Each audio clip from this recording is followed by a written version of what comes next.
have your arms sufficiently twisted enough? Yeah, I think so. How about you, Kirsten? Apparently John's out. What's this about? Oh yeah, I don't know. He finished work before me, but I've gotten home before him, and he said he was off in search of pesto. But this was like an hour ago, so I don't know what the fuck he's doing now. We've got pesto in the cupboard. He could have had that.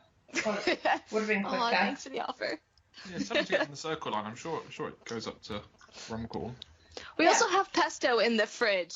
This is the other thing. So I'm not like...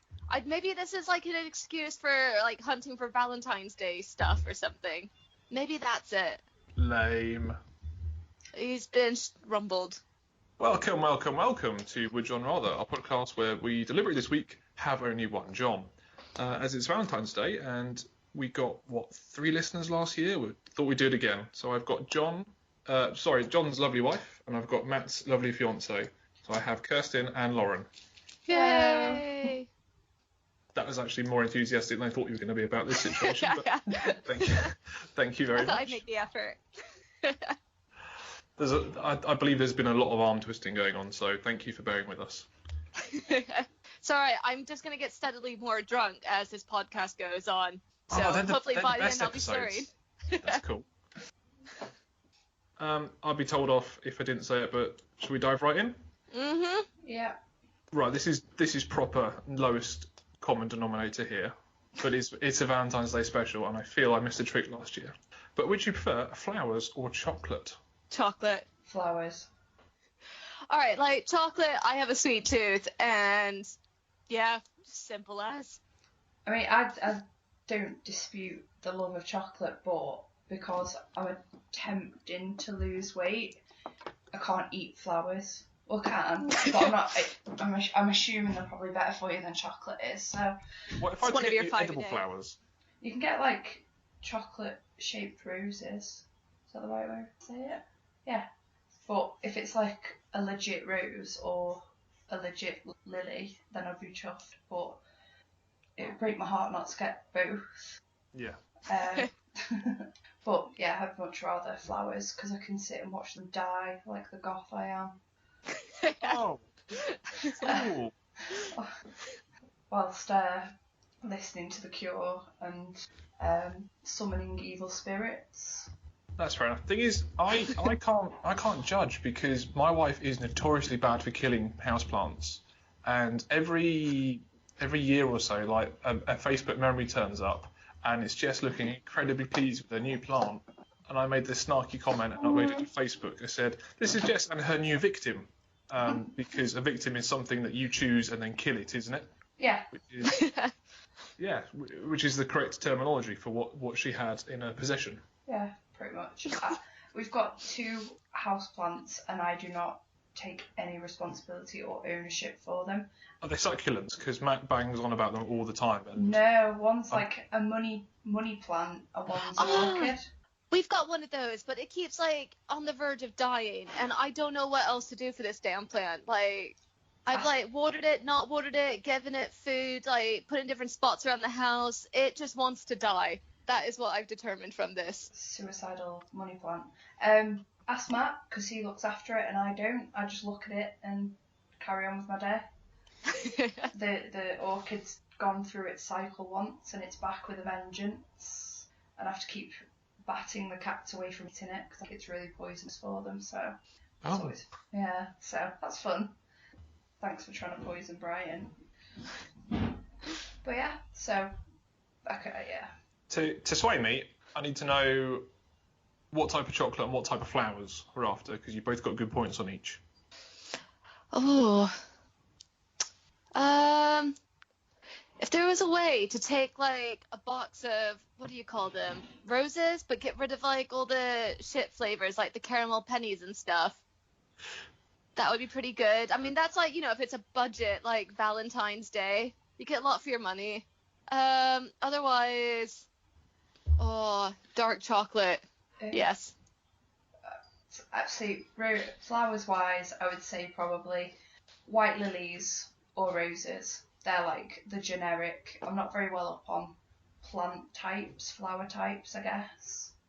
But white lilies also symbolise death, back to the goth point. So white lilies watching them die like a goth would be perfect.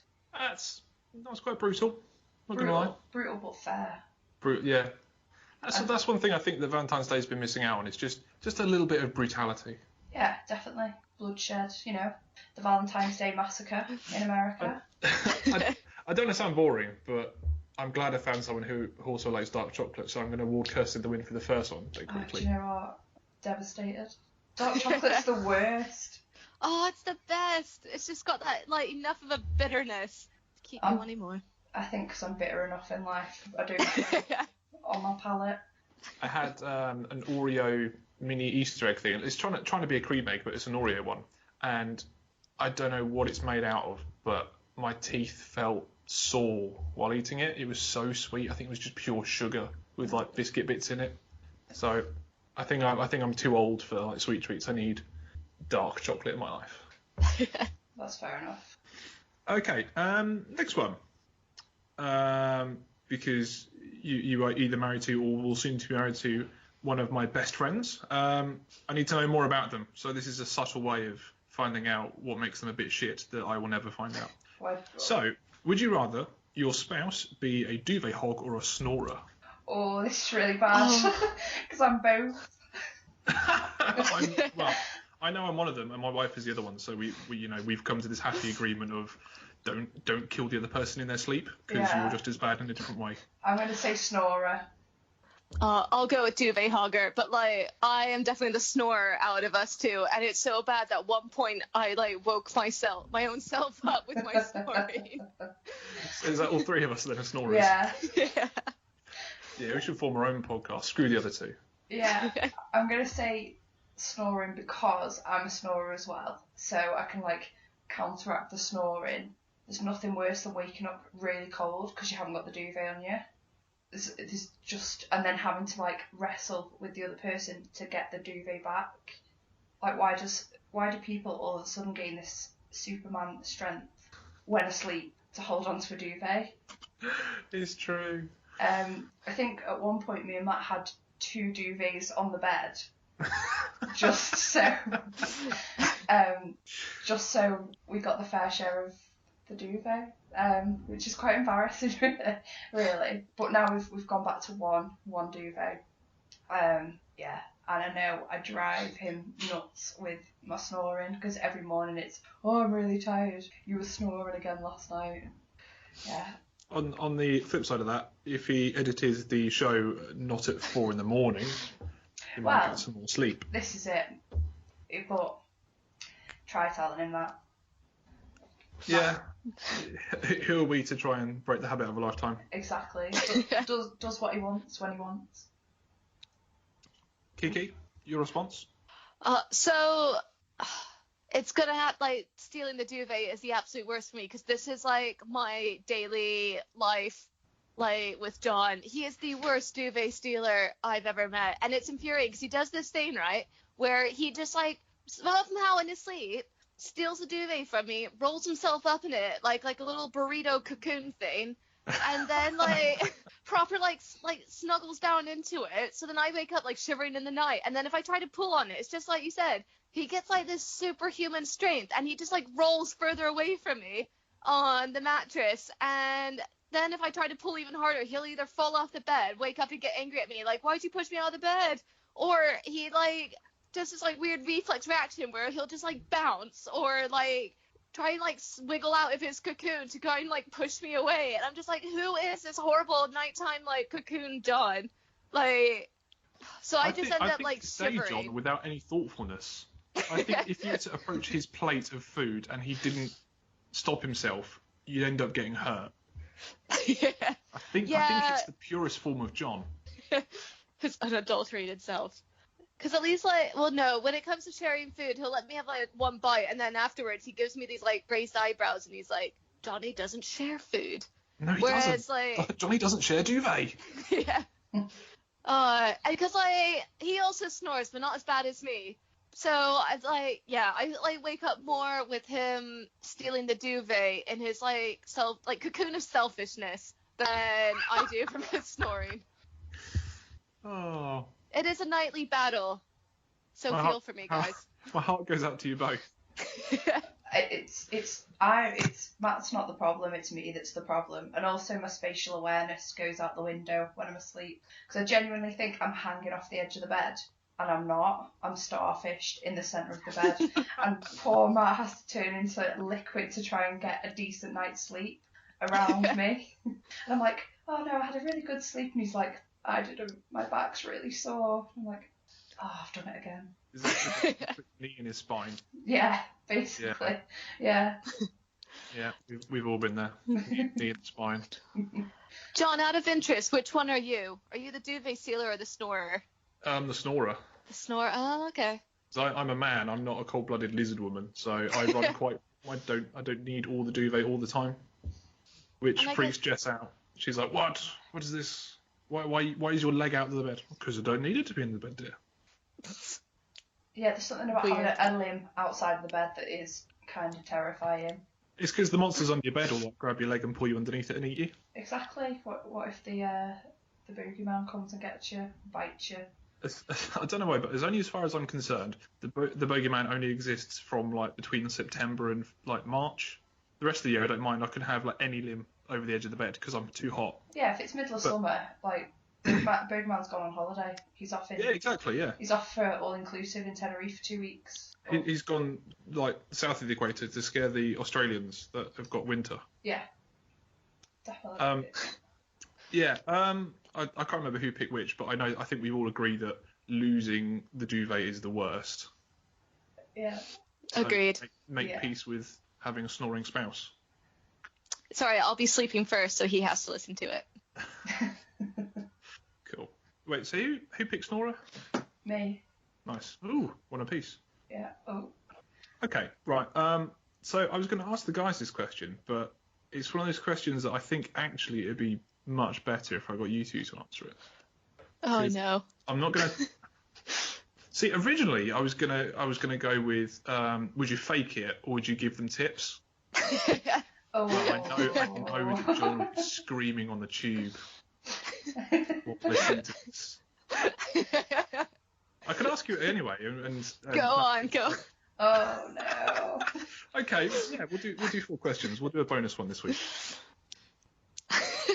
Or just because of John. He's gonna hate me for this now. You could always let Lauren pick, and then you can claim that you didn't choose your answer. Aww. Just had to play the card you dealt. I'd go for tips. I'll go for faking it.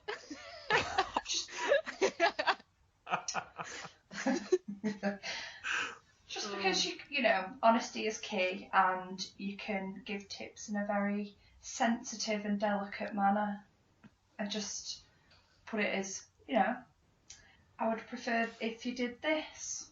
Insert whatever. Insert was the wrong word, but never mind.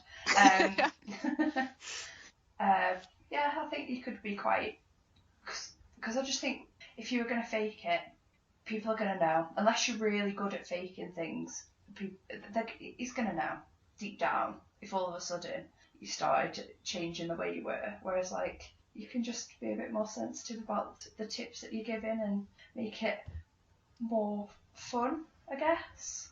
I don't know. It's a bit of an awkward question, really. Yeah, so, okay. Right, I'm gonna go with faking it because it is just the easiest option. Because, like, if you go and try and give tips to a man, you have to go and spend, like, this super long conversation trying to, like, initially, like, placate their kind of, like, ego, going, oh, no, it was really nice. No, I definitely had a nice time. And then go into, oh, but maybe next time, blah, blah, blah.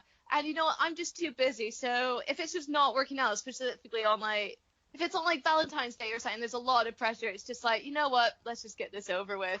Yeah. Oh, thank you for your honesty. Carry on. No, that's all I have to say on that one.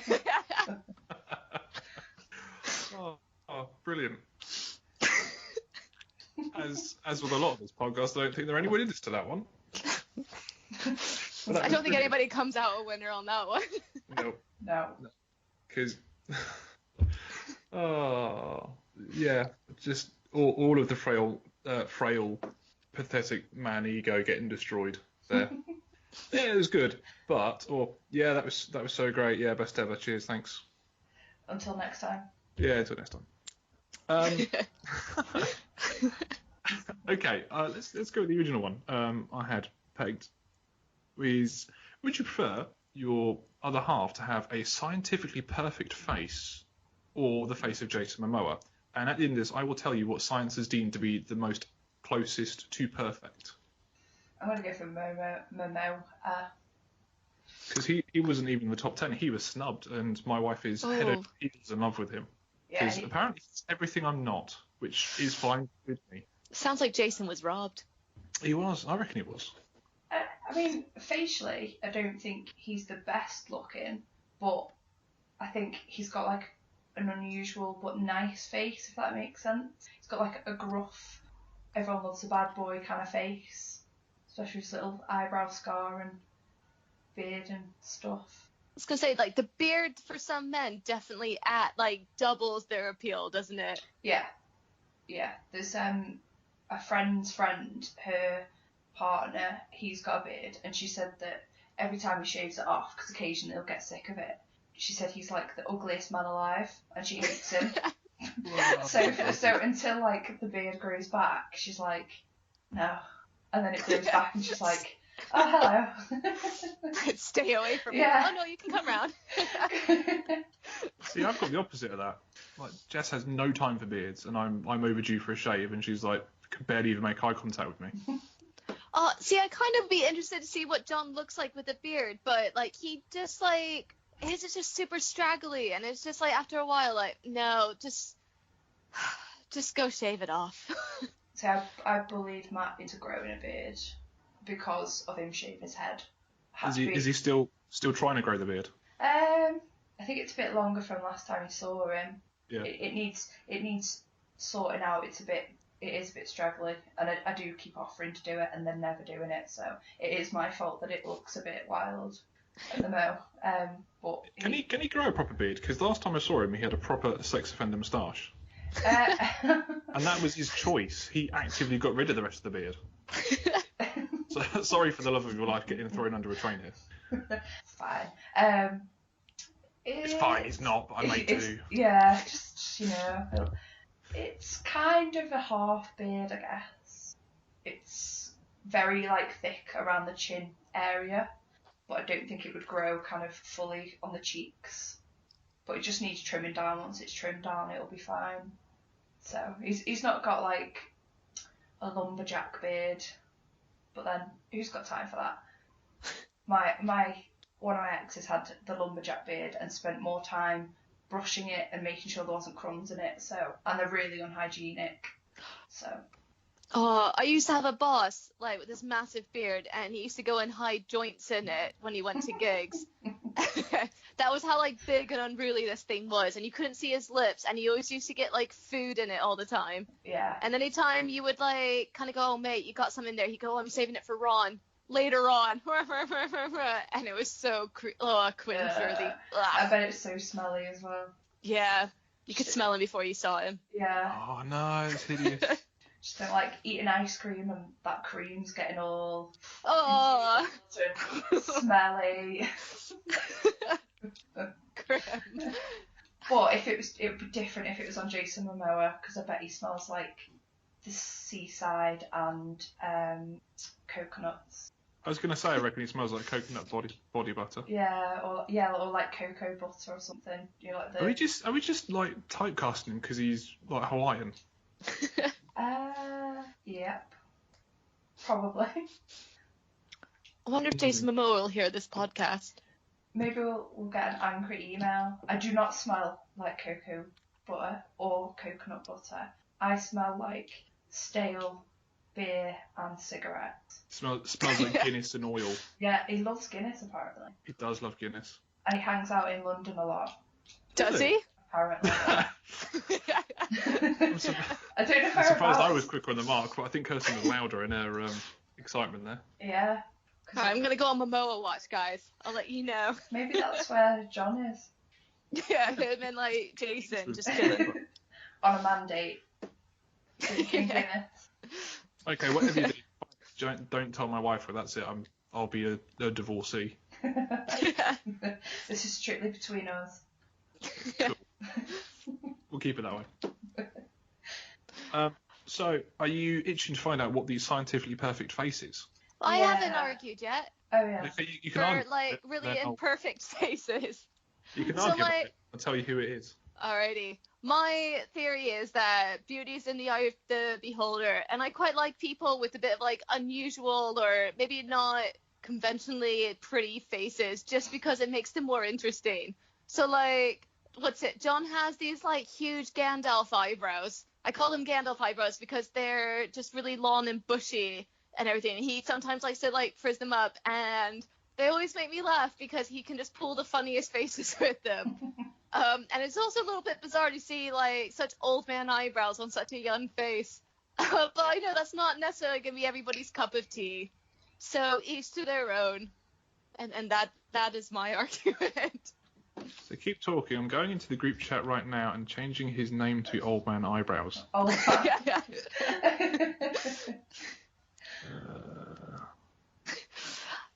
I wonder if he can hear us recording this or not. You know when He's you like say just arrived home. you know when you say he fluffs them up, like what do you mean? What does he do? Does he comb them He'll- up? I'll try and like smooth them out because he's also got really curly hair, and because they're so long, they themselves go a bit curly and wavy. Please tell me you And put so- rollers in them. Just I to... should try that. Little tiny rollers for his little eyebrow hair. So I'll be trying to like smooth them out just to kind of like flatten them, and then he'll get annoyed and then like mess them up on purpose, and they'll just like stick up in all the directions, and they are honestly like the size of my thumbs. They're huge. And he just prefers them like that, and I've kind of suggested to like in the past. I was like, oh, you know, there are like male grooming places that can like fix those for you, and he was like, oh, if I wouldn't be me without my eyebrows. It's my trademark. Everyone knows who I am through my eyebrows. Yeah, and also weirdly enough, it's like that like weird family trait. Like every guy in his family has these big eyebrows, and it's just like, oh, it's the family inheritance. Girls these days would kill for big eyebrows. They I would. don't Yeah. understand it. I don't know. I really don't. I've always had very thick eyebrows, so I've been kind of lucky that I haven't had to spend like hundreds of pounds on getting them microbladed onto my face or whatever it is. Taking a Sharpie to your forehead. Yeah, pretty Yeah. much. Oh, it's when you see people like draw the massive eyebrows on that it's like, oh, not a good look. You can buy like stick-on eyebrows.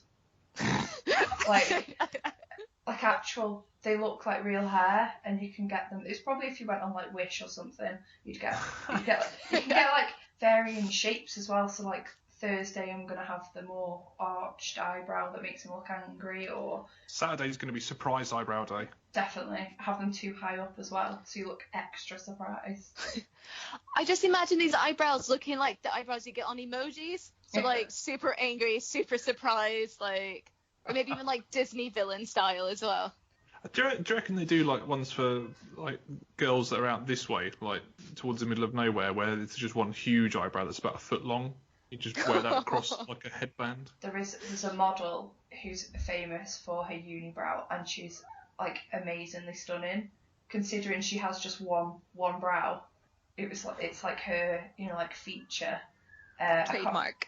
Yeah, I can't remember her name actually, but you don't even notice the one brow. You kind of like just look at her face and you're like, yeah, she's really, really pretty. Is that like David Williams' ex-wife with a gap in her teeth? Yeah, I think so. It's like, pick someone who looks a bit quirky. How much more quirky can you get than a unibrow? Oh, is it? Oh gosh, Sophia Haji Pantelli. Something like that, yeah. Mm. Yeah, she is really pretty. Nice hair. But you don't even take into account she's just got one brow. Luckily, So did you want to find out who scientifically has the nearest to perfection as regarding face? Yeah, Go on. Believe it or not, it's Robert Pattinson. really. Mm. I Apparently his eye position and the ratio of nose width to head height is spot on. So I've just seen the film The Lighthouse. I don't know if either of you have seen it. Oh, is it any good? It's the most bizarre thing, and Robert Pattinson is in it, and it like very strange things occur. Does he and- sparkle? No, Does he no. try and marry an infant? He basically. Oh, hang on a sec, guys. Knock on the door. Hang on. Tell Matt to go Matt! away. It's not his podcast anymore. The door. It's alright. Oh, Lauren, There's can't get on help these days, can you? And do you know what? It's disgusting. In fact, to sit here listening to the door being knocked on. So it's got it now. Can't get the staff. I wonder what it is. I'm so nosy. It's still out there. Oh, what was it? Jobos. No, it's an Amazon delivery. Ooh. Anything good? Don't know. Is it a blender? Matt keeps banging on about blenders. What is it? Oh, it's shoes. Oh. Oh. Man shoes. Exciting. It's his new work shoes. So, Ah, No. I've got little man some Nightmare Before Christmas vans turning up on Saturday. oh, that's really Oh, cute. amazing. They're mate. I can't believe they're in the sale. They look so sick. They've only just come out, haven't they? Or not long ago. Well, we may have bought them full price. We bought another pair in the sale. Fair. I think it was one of these you may also like, and it was like, oh my god, we can't leave these in the shop. Yes, I will like those. So little man has now cooler shoes than me. So it's only taken 4 years, and he surpassed his father. Is he your fashion icon now? Oh, he looks so cool. He's got a little leather jacket. When he wears a hoodie with it, he looks like Jake Peralta from Brooklyn Nine-Nine with his little wavy hair. Oh. Yeah, I have to say, I I'm think gonna your get kid left might on be the cooler wayside. than you. Yeah, no, he's gonna leave me by the wayside. Just be like, Dad, you're cramping my style. Go away. Pretty much. So I've not had any argument for Robert Pattinson.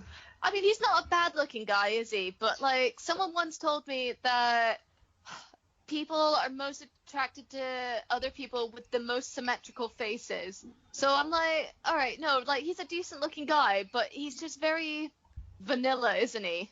Like, there's nothing there to be like, oh, no, hideous about. But there's nothing there to be like... Yeah, no, his eyebrows yeah, aren't anything about. to write home about. I get you. They're very plain, basic eyebrows. But I think the reason he's vanilla is more his personality, because he's really boring. And I'm arguing How do you against... know? Have you met him? Yeah, we're best friends. Oh, okay. I'll shut up. Take that back, Twice. No, but you know, like in interviews and stuff, he's not exactly interesting. He's just a bit like bumbling along, talking about stuff. And also, can't bear to look him in the face anymore because of, like I was saying, The Lighthouse. Very bizarre things go on with him and Willem Dafoe, and it's like... Of all the people, Willem Dafoe is a very interesting looking character. He's quite an unusual looking dude. See, I thought the scientifically perfect man's face would have been someone like Johnny Depp, because he's pretty handsome in the face.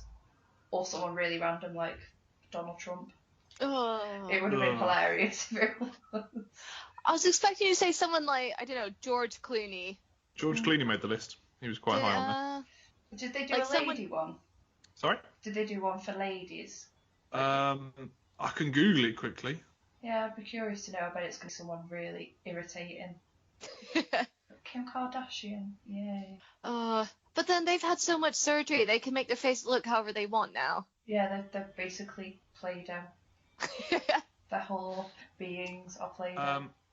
According to the same sort of metrics, but put into the female form, Bella Hadid is 94.35% accurate to the golden ratio. See, I don't think the Hadids are all that, but maybe I'm just biased. I don't know. Do you want to know a secret? Go on. I don't even know who she is. I don't know what they do. So they're models, but they're like the children of one of the housewives off of like Real Housewives of Orange County or something. Okay. So that's kind of like how they got into modeling in the first place, I think. But like again, they've had like some plastic surgery done as well, so. Bella Hadid looks like the female version of Robert Pattinson. Yeah. So like the female and the male. There's nothing wrong with her face. It's just not exciting. Yeah, it's just not that exciting. I think all three of us are going to agree that Momoa is best in this instance. Yeah, I'd say. Okay, Yeah, so Jason Momoa wins this question. Yay! Go Good on. old Momo. Only a Let few more Jason win episodes. one. Only a few more episodes, and he'll be up there with Ross Kemp. Oh, brilliant. Oh, God. Thank you for your time, ladies. Oh, I'm going to get told off because we haven't got a suggestion of the week planned out. So, have either of you got anything that's happened or has been interesting to you recently that you would recommend? I recommend keeping more pesto in your house. I mean, yeah, pesto is always a good go-to ingredient. It stops your husband from going astray, apparently, as well. Like I said, I feel like this is a very not even elaborate ruse to go out Valentine's Day shopping. So, very transparent excuse. Oh, any suggestion? Oh, I don't know. I recommend freezing more meat in the freezer to annoy Matt. I'm just going to go to the butcher's and buy everything and just put it all in the fridge just so I can irritate him. That's my suggestion. When I come up next weekend, can I make a passive-aggressive comment about how there's no room in the freezer? Yes, please do. Will do. And then it'll turn into a whole debacle of, well, I told Lauren that Okay. Go and enjoy your zombies. See you later. It's one of my favourite things is saying something you know that's going to get a reaction out of him, and then he gets the reaction that he then reacts, and then it takes him halfway through his rant to realise you've done it on purpose. Yeah. And then he goes, well, I've started now, so I'm going to carry on. And then he finishes his whole rant with me normally in tears. Oh, bless him, and he's getting on his soapbox. Oh, I did think of one suggestion, Yep, which is fire away. actually a really good life hack for anyone. Always wear gloves or hold paper napkin or something when chopping up chilies, because I made the mistake, right, of not doing that last week, and then I went and rubbed my eyes afterwards, and the pain was unreal. Yeah, I can imagine that'd be pretty. Ooh, yeah. Ow. This Like, might be John- the first suggestion of the week that's actually worth listening to. I was like, my eyes were all red and bloodshot and puffy, and John came in thinking I'd had something traumatic had happened. He's like, what's wrong? What can I do? And I was like, it's nothing. And he's like, no, don't be like that. Tell me. I was like, no, it really is nothing. And See, this when went women on say for nothing, it's a several trick minutes. question. But it was nothing, except for my eyes just I don't know, swelling in pain to chilies. But the more I tried to insist it, and I didn't want it to be I rubbed chilies in my eyes, because then he would have just laughed and been really horrible, and I was enjoying the sympathy, I wasn't gonna lie. But equally, he was also thinking someone had died, or I had lost the house or something. So, yeah. Yeah, that's a good life hack. Yeah. Yeah, good. Thank you. You've enriched the podcast, and I feel the last 6 months of suggestion of the week have been, neglected almost. What usual suggestions do you guys come up with? Buy brand X chocolate, listen to so-and-so's album, don't procrastinate, just general on-the-spot things, because we're too lazy and rubbish to think of a segment for our own podcast. We've got dedication to the cause. So it's a winning formula you have there. Yeah, so next week, because of this, Kirsten, I'm going to actually have to do some thinking. Just ask Jess. She'll probably have loads of amazing life hacks. No, because every time I keep repeating Jess's life hacks, it'll make me sound like an even worse and worse person, because they're going to be based on something that I do that pisses her off. we did a suggestion of the week of don't 2-foot jump into the bed with your wife and kick her. And John got really upset by that suggestion, and we both lost a question because of it.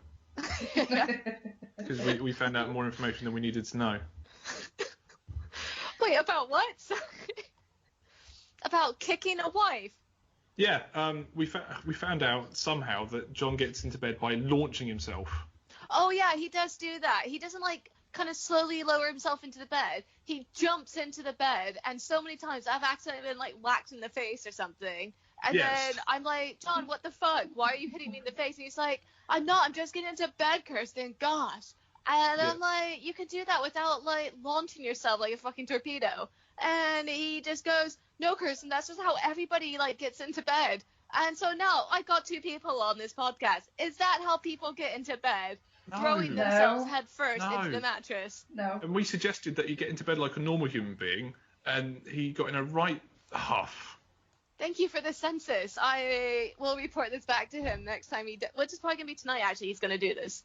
John and I, no, sorry, Matt and I have already reported it back to him, and he doesn't want to know. He can't handle the truth. You can't. Right, well, I've been John, and they have been Kirsten and Lauren. They've been wonderful, wonderful guest hosts. So thank you very, very much, ladies, Yay. for supporting our podcast. It's okay. No worries. And, Same time next year. So, yeah. If there isn't a divorce proceeding because John can't tolerate the fact that he is the odd one out. Or if I'm not buried in the freezer amongst various meats, such as lamb and chicken. Ooh, lamb, very posh. So yeah, it'll be when I've been to the butcher's to buy all that meat and Matt decides to bury me in it. Have you got a big freezer? No. Or a little freezer? Little freezer. You have to be like chunks then, aren't you? Yeah, that's fine. I'm sure he'll find a way. Made him sound like a serial killer on his own podcast. Oh well, worth it. That's all right. He makes me sound like an anti-Semitist, so you know. Payback. Horses for horses. Payback's a bitch. Nothing, he's something. With somebody do it, where everybody goes, I'm not